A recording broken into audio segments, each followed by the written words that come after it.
بسم اللہ الرحمن الرحیم یوٹیوب چینل انٹرسٹنگ سٹوری کے معزز ناظرین کو السلام علیکم ورحمۃ اللہ وبرکاتہ۔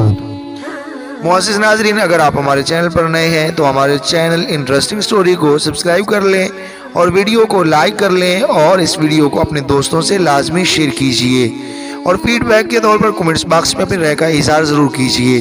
تو لیجیے اب بغیر کسی تاخیر کے چلتے ہیں اپنی ویڈیو کی جانب۔ عورت تو پھر عورت ہوتی ہے، پھر بیوی کی شکل میں ہو اور تو اس کا کیا کہنا۔ کبیر دادا اپنی محبوبہ تناوش کی اشاروں پہ ناچنے لگا تھا۔ جیسے ہی تناوش کا میسج آتا ہے بڑی محفل کو چھوڑ کر چلنے لگتا ہے۔ پھر دوستوں کا کیا تبصرہ اور دوست کیا کیا باتیں کسیں گے کبیر دادا کے اوپر، یہ تو آپ کو ویڈیو میں دیکھنے کو ملے گا اور بڑا مزہ آئے گا۔ چلتے ہیں ویڈیو کی جانب۔ سبھی کہنے لگے اب کبیر دادا ان رنگ برنگی محفلوں سے بھی بھاگنے لگا ہے۔ کبیر دادا کی نشست چھوڑتے ہی پاشا کاشف راجپوت کو مخاطب ہوا۔ یار کیوں اپنے استاد کے پیچھے پڑے ہو، بری طرح پٹو گے۔ کاشف نے دھیمے لہجے میں سرزنش کی۔ یقین مانو دادا، اس خوبصورت جڑیل نے کبیر دادا کو ضائع کر دینا ہے۔ پاشا کے لہجے میں تناوش کے لیے نفرت ابھر رہی تھی۔ کاشف ہنسا، اتنی پیاری لڑکی کو چڑیل کہہ کر تم اپنی بدبختی پر مور ثبت کر رہے ہو۔ پاشا نے منہ بنایا، بات شکل و صورت کی نہیں کردار کی ہوتی ہے۔ یہ بھی خوب کہی، بھلا کیا ہے برا اس کے کردار میں؟ لباس کو دیکھو، سر پر اوڑا ہوا دوپٹہ دیکھو، حیا آلود آنکھیں دیکھو، اس سے بڑھ کر کیا کردار ہوگا؟ پوری محفل میں اس جیسی ایک بھی نظر آئی ہو تو بتاؤ۔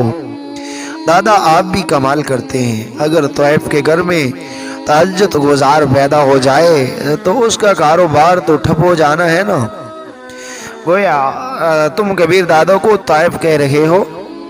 ہم سب اس زمرے میں آتے ہیں، پیار محبت اور عشق مشوقی کی گنجائش اپنے کاروبار میں نہیں ہے۔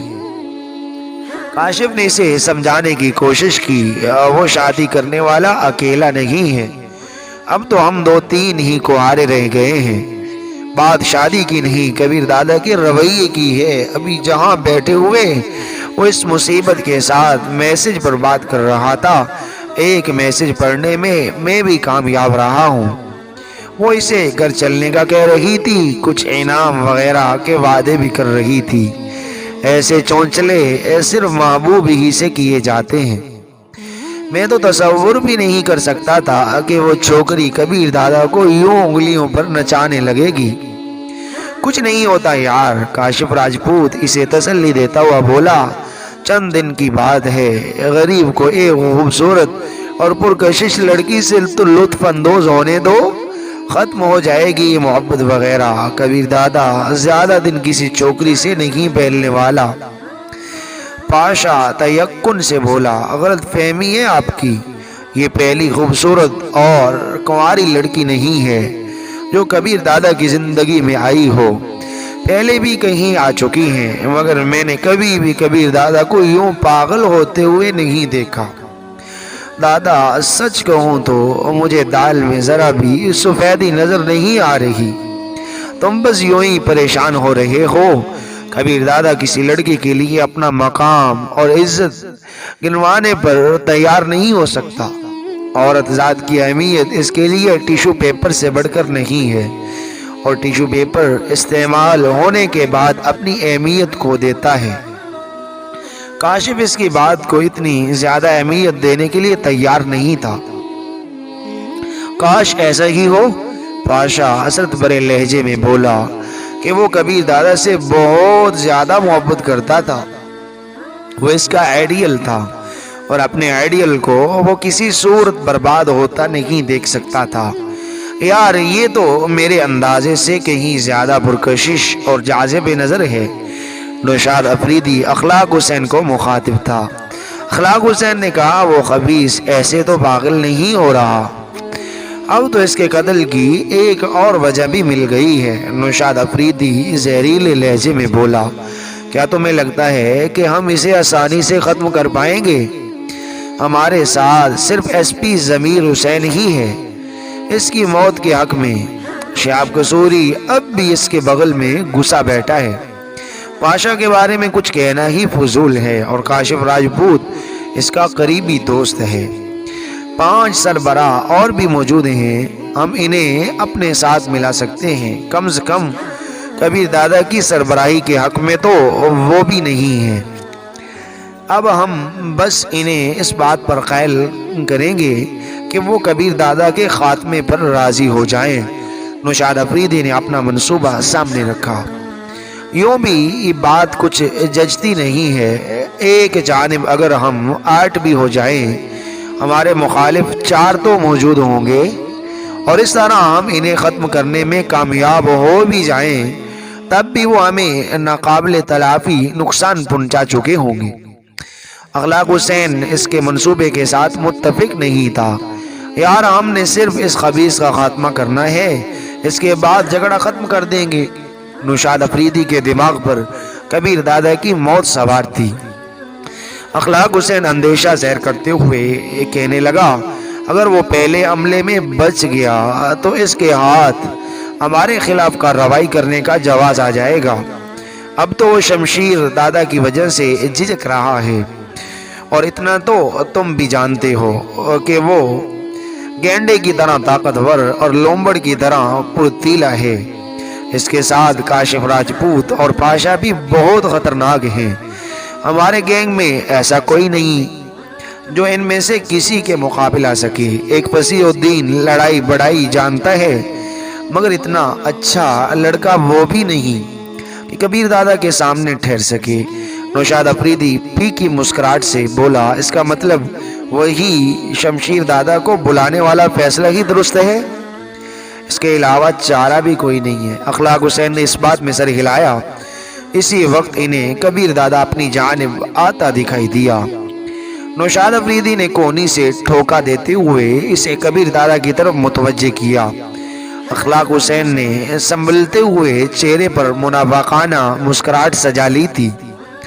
قریب آتے ہی کبیر دادا نے کہا، شاہ جی بہت شکریہ، اب اجازت چاہوں گا، اتنا اچھا کھانا کھانے کے بعد نیند آنے لگی ہے۔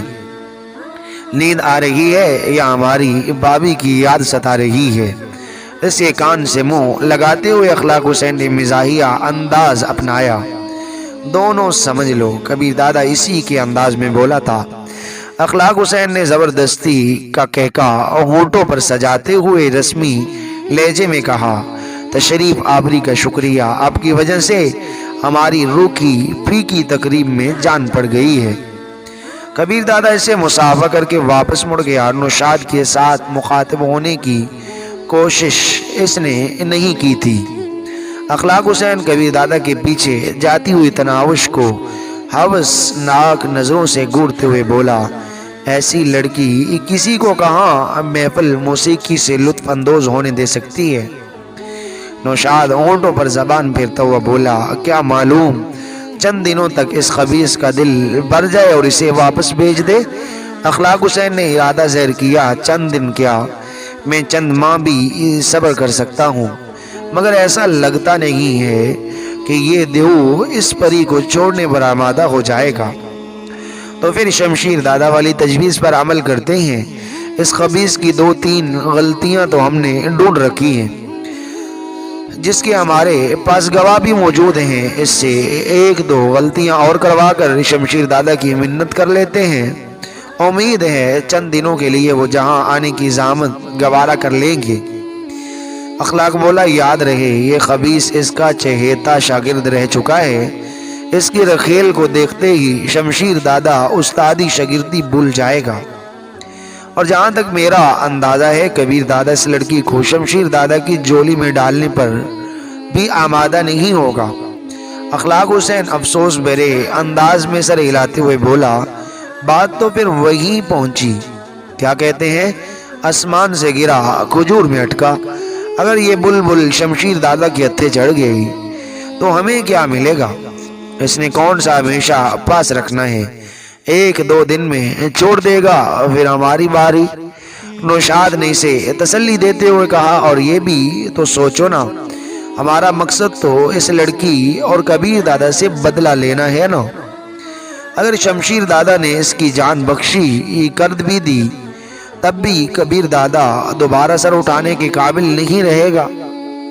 بدلہ لینے والی بات اس لڑکی کو دیکھنے سے پہلے تک تھی، اب تو کم وقت پر دل آ گیا ہے۔ اخلاق حسین نے دل پر ہاتھ رکھتے ہوئے عاشقانہ انداز میں کہا۔ نوشاد افریدی کہہ لگا کر ہنس پڑا۔ راستے بھر وہ خاموش بیٹھی رہی، کیونکہ اسے اچھی طرح معلوم تھا کہ کبیر دادا دوسرے آدمیوں کے سامنے ایسی باتیں کرنا پسند نہیں کرتا تھا۔ البتہ یہ اور بات کہ وہ اس کے ساتھ بالکل جڑ کر بیٹھی رہی۔ کبیر دادا نے ایک دو بار اسے کونی سے ٹھوکا دے کر دور ہٹنے کا اشارہ بھی کیا، مگر ایسے اشاروں کو وہ خاطر میں لانے والی نہیں تھی۔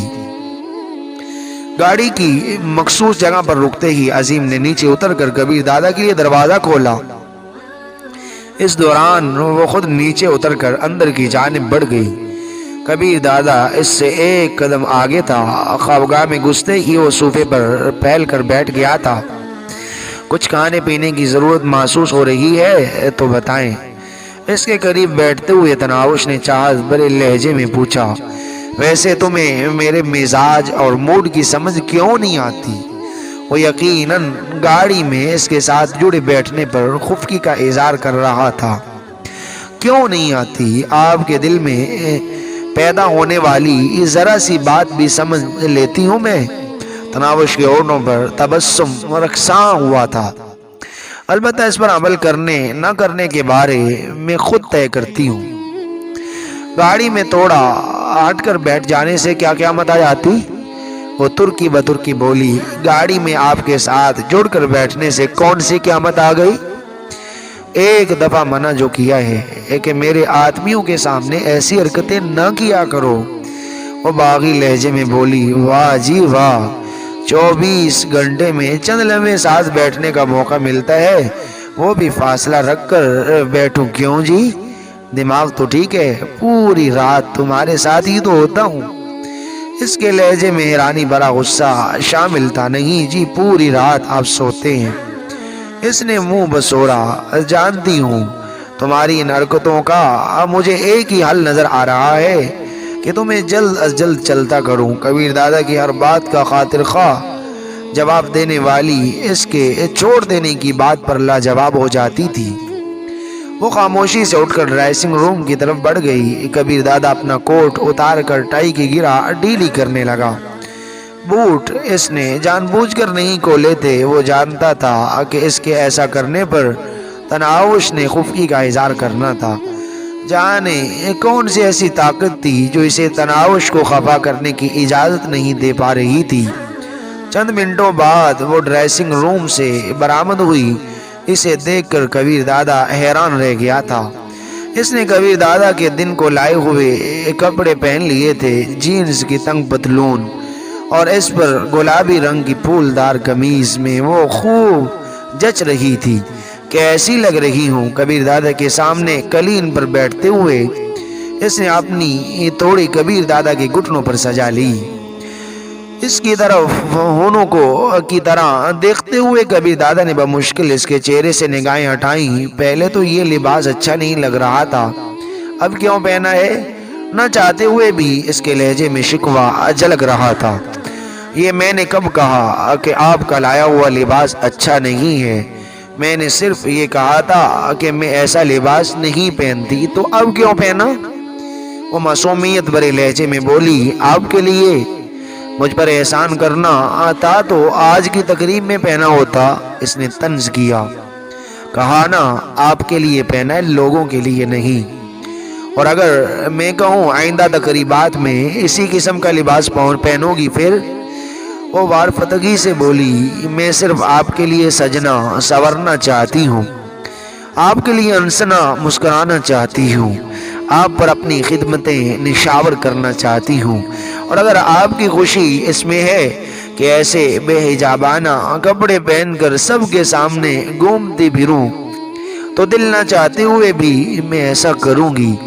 علامہ اقبال نے جانے کس کیفیت کے زیر اثر فرمایا تھا، دل سے جو بات نکلتی ہے اثر رکھتی ہے، پر نہیں طاقت پرواز مگر رکھتی ہے۔ اس وقت تناوش کے دل سے نکلے ہوئے خلوص برے الفاظ نے کبیر دادا کو عجیب قسم کی خوشی سے سرشار کر دیا تھا۔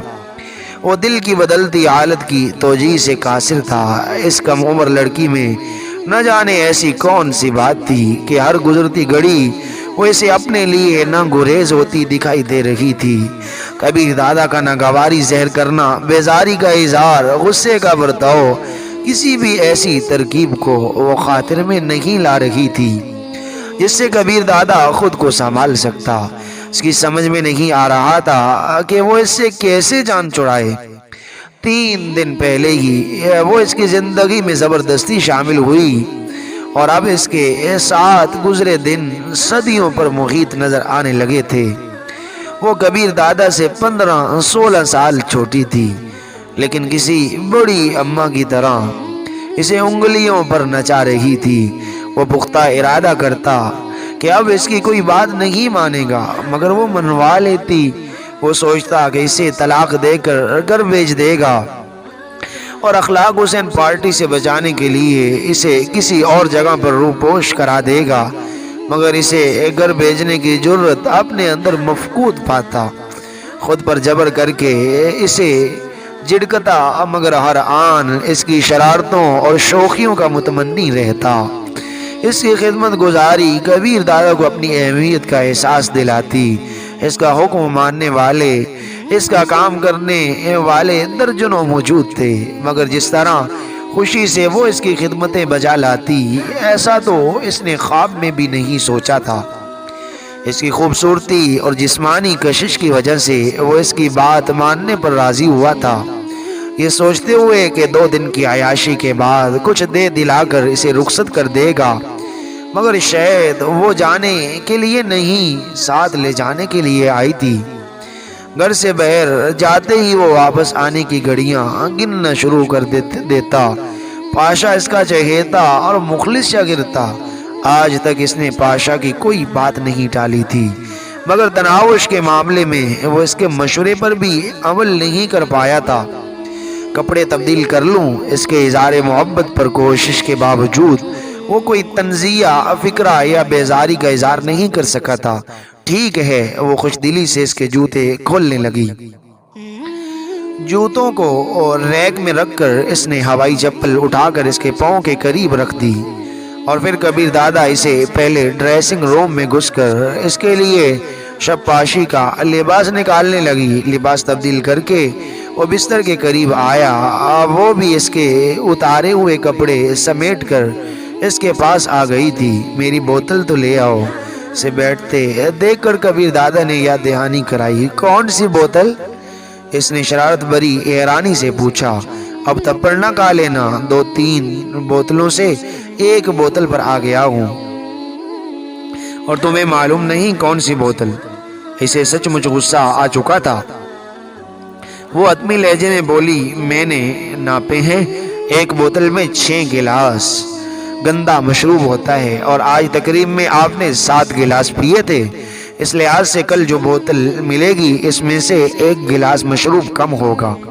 وہ جو لاتے ہوئے بولا، لاتوں کے بوت باتوں سے نہیں مانا کرتے، مجھے مارو گے، ترس نہیں آئے گا؟ معصومیت بھرے لہجے میں کہتے ہوئے اس نے کبیر دادا کے شانے پر سر ٹکا دیا تھا۔ تمہاری حرکتیں ترس کھانے دیتی ہیں، کوئی اچھا مشروب تو ہے نہیں کہ دھڑا دھڑ میدے میں اڈولتے جاؤ۔ تمہیں کس نے میرا مسلح بنایا ہے؟ جاؤ، جو کہا ہے کرو۔ نکاح کے دوران قبول ہے کہنے کا مطلب ہوتا ہے دوسرے کی ذمہ داریوں کو قبول کرنا، اور ذمہ داریوں میں پہلا درجہ ہی اپنے شریک حیات کی صحت اور ضروریات کا خیال رکھنا ہوتا ہے۔ کبیر دادا داڑا، بکواس بند کرو اور جو کہا ہے کرو۔ وہ منہ بسوڑتے ہوئے بولی، ہمیشہ دعا مانگا کرتی تھی کہ یا اللہ مجھے جو بھی شور ملے وہ مجھے خوب ڈانٹے، لیکن اس کے ساتھ میری ہر بات بھی مانے۔ لگتا ہے اللہ میاں نے آدھی دعائی قبول فرمائی ہے۔ کبھی دادا کی سمجھ میں نہیں آ رہا تھا کہ اس ہٹ درم کا کیا کرے۔ تم نے بوتل لانا ہے یا میں الماری ہی توڑ دوں؟ چند لمحے سوچنے کے بعد وہ دھمکی پر اتر آیا تھا۔ اچھا لاتی ہوں، 2 منٹ گپ شپ تو کر لے۔ وہ جیسے بادل نخواستہ اس کی بات مان گئی تھی۔ گپ شپ بھی ہوتی رہے گی اس کی۔ یہاں پر کبیر دادا کے تنے ہوئے اعصاب ڈھیلے پڑنے لگے تھے، مگر یہ اس کی بھول تھی کہ تناوش اس کے لیے شراب کی بوتل لائے گی۔ اچھا آپ لیٹیں تو صحیح، میں اپنا وعدہ ایک وعدہ ہی پورا کر دوں۔ کون سا وعدہ؟ اس نے حیرانی ظاہر کی، مگر اس کا لیٹنے کا ارادہ نہیں تھا۔ بتاتی ہوں نا۔ اس کے مضبوط شانوں کو اپنے ملائم ہاتھوں سے دھکیل کر وہ اسے تکیے پر لٹانے کی کوشش کرنے لگی۔ اس کا زبردستی کبیر دادا کو تکیے پر سلا دینا اتنا ہی ناممکن تھا جتنا چونٹی کا ہاتھی کو بچھاڑنا، مگر ان ملائم ہاتھوں اور معصومیت بری نگاہوں کو اللہ پاک نے ایک اندیکھی قوت بھی عطا کر رکھی ہے کہ طاقتور سے طاقتور مرد بھی مقابلہ کرنے کی سکت نہیں رکھتا۔ وہ بھی پہلے لیٹنے پر آمادہ نہ ہوا، مگر جب اس نے روحان سا ہو کر لیٹ بھی جائیں نا، لیٹیں تو صحیح نا کہا، تو وہ مصنوعی بیزاری ظاہر کرتا ہوا لیٹ گیا۔ تکیہ موڑ کر اس نے کونی کے نیچے رکھا اور اس کے بالوں میں ملائم انگلیوں سے کنگھی کرتے ہوئے آہستہ آہستہ گنگنانے لگی۔ کبیر دادا کو ان الفاظ کی سمجھ نہیں آ رہی تھی، مگر اس کی گنگناہٹ میں ایسی نغمی شامل تھی جو تفکرات اور پریشانیوں کو دور کر دے۔ اسے شراب کی بوتل بھول گئی تھی، اپنی حیثیت، رتبہ، مقام تک یاد نہیں رہا تھا۔ یہ بھی بھول چکا تھا کہ اس نے تناوش کی کسی بھی بات پر عمل نہ کرنے کا تہیہ کیا ہوا تھا۔ یاد رہا تو بس اتنا کہ ایک خوبصورت اور دلکش آواز سماعتوں کے رستے اس کے دل تک رسائی پا کر دل کے تاروں کو چھیڑ رہی ہے۔ تھوڑی ہی دیر میں اس کے سانس بھاری ہوئے اور وہ اپنی صد بدھ کھو بیٹھا۔ البتہ میٹھا اور سریلا نغمہ اسے سپنوں کی دنیا میں بھی سنائی دیتا رہا۔ پھر اسے سفید لباس میں سر پر تاج سجائے تناوش نظر آئی۔ وہ اسے سامنے بیٹھا کر کوئی عمل کر رہی تھی، شاید اسے ہیپناٹائز کر رہی تھی یا کوئی اور قسم کا جادو کر رہی تھی۔ پوری طرح ٹرانس میں لینے کے بعد اس کی مدہر آواز نے کبیر دادا کی سماعتوں کو رونق بخشی۔ مجھے خواب میں تناوش بات کرے گی، مجھے چھوڑیں گے تو نہیں نا؟ وہ منمنایا، نہیں، مجھے طلاق تو نہیں دے گے نا؟ کبیر دادا نے نفی میں سر ہلایا، نہیں، کبھی خود سے دور تو نہیں کرے گے نا؟ کبھی نہیں، میری ہر بات مانیں گے نا؟ اس نے اس بات میں سر ہلایا، ہاں، دل و جان سے، مجھے شہزادیوں کی طرح رکھیں گے نا؟ وہ یقین دلاتا ہوا بولا، شہزادیوں کو شہزادیوں کی طرح ہی رکھا جاتا ہے، میرے علاوہ آپ کی زندگی میں کوئی دوسری تو نہیں آئے گی نا؟ ناممکن۔ اس نے تصدیق چاہی، وعدہ کریں۔ کبیر کے لبوں سے بے ساختہ پھسلا، وعدہ کرتا ہوں، اللہ پاک کی قسم کھائیں، اللہ پاک کی قسم کھاتا ہوں۔ وہ بے چوں چراں ہر بات کو حکم و جان کر تسلیم کرتا گیا۔ تناوش کے لبوں پر خوبصورت مسکراہٹ ابھری۔ جانتے ہیں بدلے میں کیا ملے گا؟ وہ مستفسر ہوا، تم بتا دو۔ وہ وارفتگی سے بولی، میری محبت، میری وفائیں، میری خدمتیں، کیا سودا منظور ہے؟ دل و جان سے، مکر نہ جانا، تم بھی نہیں مکروں گی، کبھی نہیں، کبھی بھی نہیں، وعدہ کرتی ہوں، سونے رب کی قسم کھاتی ہوں، ہمیشہ ساتھ رہوں گی، ساتھ رہوں گی، ساتھ رہوں گی۔ منظر دھندلایا اور تناوش دھیمے قدموں سے پیچھے ہٹنے لگی۔ کہاں جا رہی ہو؟ مت جاؤ، میرے قریب آؤ۔ اس نے تناوش کو روکنا چاہا، مگر وہ مسکراتے ہوئے پیچھے ہٹتی رہی۔ اس نے جھپٹ کر اسے پکڑنا چاہا اور ایک دم اس کی آنکھ کھل گئی۔ خوابگاہ میں روشنی اسی طرح جل رہی تھی۔ وہ تکیے پر کونی ٹیکے میٹھے سروں میں گنگنا رہی تھی اور اس کی ملائم انگلیاں کبیر دادا کے بالوں میں سرسرا رہی تھی۔ وہ وعدے کے مطابق اس کے ساتھ تھی۔ کبیر دادا ابھی تک خواب کے زیر اثر تھا۔ اس نے تناوش کی طرف سر گھمایا۔ وہ خواب میں جتنی پیاری اور منمونی لگ رہی تھی، بس سفید لباس اور سر پر رکھے تاج کی کمی تھی۔ اس کا جی چاہ رہا تھا وہ خواب ہی کی طرح اس سے آد و پیمان باندھے، اس طرح دون جما کر وعدے قسمیں لے، مگر وہ اس کے احساسات سے بے خبر چاہت بری مسکان ہونٹوں پر سجائے ہولے ہولے گنگنا رہی تھی۔ شاید یہ سارے وعدے اور قسمیں وہ بغیر کہے پورا کرنے کا ارادہ رکھتی تھی۔ کبیر دادا زیادہ دیر اس کے ملیحی چہرے کا دیدار نہیں کر سکا تھا۔ ایک دم اس نے ہاتھ بڑھایا اور اسے بالکل قریب گھسیٹ لیا۔ اس کے ساتھ ہی اس کے ہاتھ نے بیڈ سائیڈ پر لگا تیز روشنی کا بٹن بند کرتے ہوئے ہلکے نیلی رنگ کی روشنی جلا دی تھی۔ ناظرین، یہ ناول ابھی تک جاری ہے۔ میں امید کرتا ہوں کہ آپ کو یہ بہت زیادہ پسند آیا ہوگا۔ آگے آپ دیکھیں گے کہ یہ جو آج کی رات ہے تناوش کے ساتھ کیسی گزرے گی، کبیر دادا کی کیا کیا کرے گا اور آگے کی زندگی کیسے گزرے گی۔ آیا اخلاق حسین اور جو نوشاد افریدی اور ضمیر حسین یہ سارے جو گینگسٹر ہیں یہ کبیر دادا کو مار کر یعنی قتل کر کے یہ تناوش کی زندگی کو برباد کر سکیں گے یا نہیں؟ کیا ہوگا یہ سب تو نیکسٹ ایپیسوڈ میں دیکھنے کو ملے گا۔ میں امید کرتا ہوں کہ آپ کو یہ بہت زیادہ پسند آیا ہوگا۔ اور آپ بھی چاہتے ہیں نیکسٹ ایپیسوڈ جلد اپلوڈ کیا تو پلیز ہمارے چینل کو سبسکرائب کر لیجئے، ویڈیو کو لائک اور شیئر کیجئے، کمنٹس باکس میں اپنی رائے کا اظہار ضرور کیجئے۔ میری کل سے طبیعت کافی خراب تھی، میں معذرت خواہ ہوں کہ طبیعت کے ناساز ہونے کی وجہ سے میں اپنا ایپیسوڈ کل اپلوڈ نہیں کر سکا۔ اللہ حافظ، جزاکم اللہ خیر۔ آپ کا اپنا چینل انٹرسٹنگ سٹوری۔